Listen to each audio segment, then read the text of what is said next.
शुक्रिया कहने में और जय हिंद बोलने में ही वक्त गुजर जाएगा।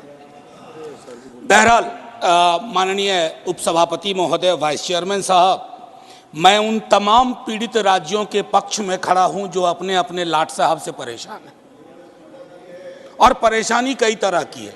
मैं तो ये मानता हूं हमारे बीजेपी के मित्रों के पास बहुत अच्छा पूल है। अब यहीं कितने लोग हैं जिनको मैं चाहूँगा अपने स्टेट ले जाऊँ, बिहार गवर्नर बना करके। अच्छे लोग हैं, लोकतांत्रिक, विशाल हृदय। तो सर, माननीय उपसभापति महोदय, एक वाकया बताना चाहता हूं। 1952 में बीसी राय, कोई नहीं है तृणमूल के शायद, बीसी राय वेस्ट बंगाल के चीफ मिनिस्टर थे। नेहरू जी ने किसी को गवर्नर नियुक्त करने की कोशिश की तो बीसी राय साहब ने कहा कि हमारे यहाँ नॉन बंगाली गवर्नर नहीं चलेगा।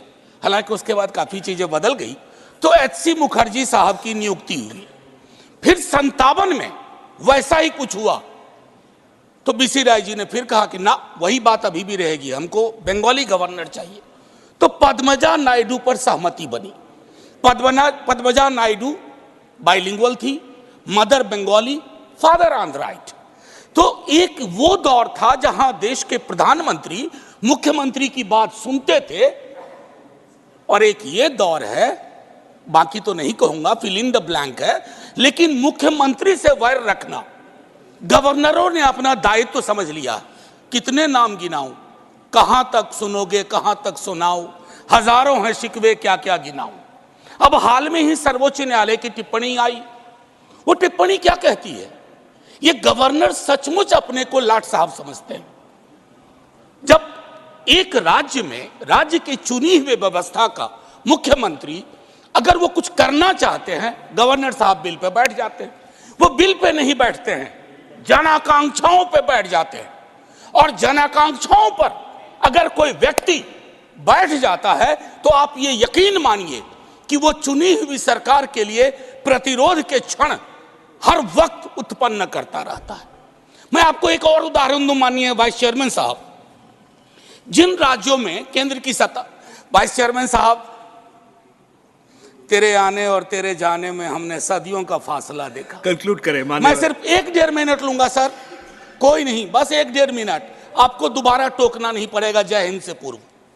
तो मैं देखिए तारतम्य टूट गया। क्या बता रहा था? दूसरा वाक्य बता रहे थे। कंक्लूड करें मान्यवर। हाँ सर, मैं ये कह रहा था, प्लीज माननीय नीरज जी प्लीज। माननीय नीरज जी प्लीज। सर, नीरज भाई वाला टाइम निकाल दीजिएगा मुझ में से। आप कंक्लूड करें मान्यवर। सर, कंक्लूड कैसे करूं? बीच में नीरज भाई बोल दिए। चलिए आप मैं सर इतना कहना चाहता हूं कि जिन राज्यों में बीजेपी विपक्ष में है वहां मजबूत हो जाती है बीजेपी। जानते हैं क्यों? गवर्नर साहब 60% विपक्ष का काम कर देते हैं, वो विपक्ष में हो जाते हैं। मैंने ऐसे गवर्नर्स देखे हैं जो टेलीविजन चैनल में शाम से बैठ जाते हैं अपनी ही सरकार के बारे में।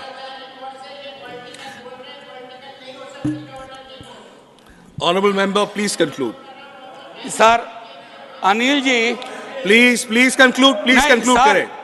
ऐसे में 30 सेकेंड्स प्लीज। नहीं, एक बात बताइए प्लीज कंक्लूड। अगर ऐसे बात होगी तो कोई बात कैसे? माननीय मनोज जी।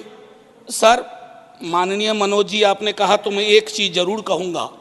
एक चीज जो मुझको बड़ी दुखती है, जब मैं राजनीति में भी नहीं था, बता रहा हूं सर, गवर्नर का वाइस चांसलर के अपॉइंटमेंट का अधिकार। सर, राज्य की शिक्षा व्यवस्था में राज्य की सरकार से सवाल पूछे जाते हैं, तुम्हारा सेशन लेट क्यों है, तुम्हारी ये परेशानियां क्यों है, तुम्हारी वो परेशानियां क्यों है।